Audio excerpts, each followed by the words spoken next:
தாமிரபரணி கரையோர மக்களுக்கு வெள்ள அபாய எச்சரிக்கை விடுக்கப்பட்டுள்ளது. தூத்துக்குடி மாவட்ட தாமிரபரணியில் வெள்ளப்பெருக்கு ஏற்பட்டுள்ளது.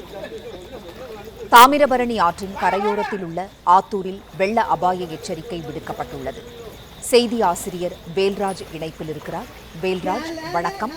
தாமிரபரணி ஆற்றின் கரையோரத்தில் உள்ள ஆத்தூரில் வெள்ள அபாய எச்சரிக்கை விடுக்கப்பட்டுள்ளதை அடுத்து மக்களை பாதுகாப்பான இடங்களுக்கு அப்புறப்படுத்தும் பணி நடைபெற்று வருகிறது. இது குறித்து விவரங்களை சொல்லுங்க வேல்ராஜ். தென் மாவட்டங்களான தென்காசி, திருநெல்வேலி, தூத்துக்குடி மாவட்டங்களில் கடந்த சில தினங்களாக தொடர்ந்து கனமழை பெய்து வருகிறது. தற்போதும் கூட நெல்லை மாவட்டத்தில் கனமழை பெய்து வரும் காரணத்தினால் தாமிரபரணி ஆற்றில் நீர்த்திறப்பு அதிகரிக்கப்பட்டுள்ளது. குறிப்பாக பாபநாசம், மணிமுத்தாறு, சேர்வலாறு உள்ளிட்ட அணைகளில் இருந்து அதிக அளவில் தண்ணீர் திறந்துவிடப்படுகிறது. உபரி நீரானது திறந்துவிடப்படுகிறது. இந்த உபரி நீர் தற்போது மருதூர் அணைக்கட்டில் இருந்து 75,000 கனஅடி அளவில் தற்போது தாமிரபரணி ஆற்றில் செல்வதாக மாவட்ட நிர்வாகம் தெரிவித்திருக்கிறது.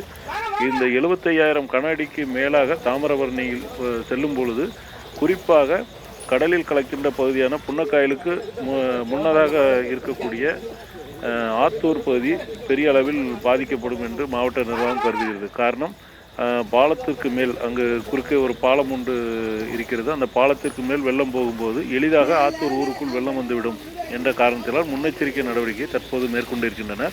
குறிப்பாக இந்த 75,000 கனஅடி நீர் என்பது இரவு வராது, நாளை மதியத்திற்குள் வரலாம் என்று அதிகாரிகள் கணித்திருக்கின்றனர்.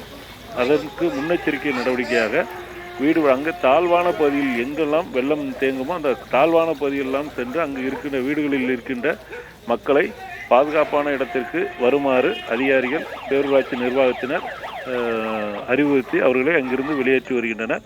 அவர்களை பாதுகாப்பான இடத்தில் தங்க வைப்பதற்கும் தேவையான நடவடிக்கைகளை எடுத்திருக்கின்றனர். குறிப்பாக ஆத்தூரை பொறுத்தமட்டில் தாழ்வான பகுதியில் அதிகமாக இருக்கும் காரணத்தினால் இந்த நடவடிக்கைகளை, முன்னெச்சரிக்கை நடவடிக்கைகளை இந்த நிர்வாகத்தினர் எடுத்திருப்பதாக தகவல் தெரிவிக்கப்பட்டுள்ளது.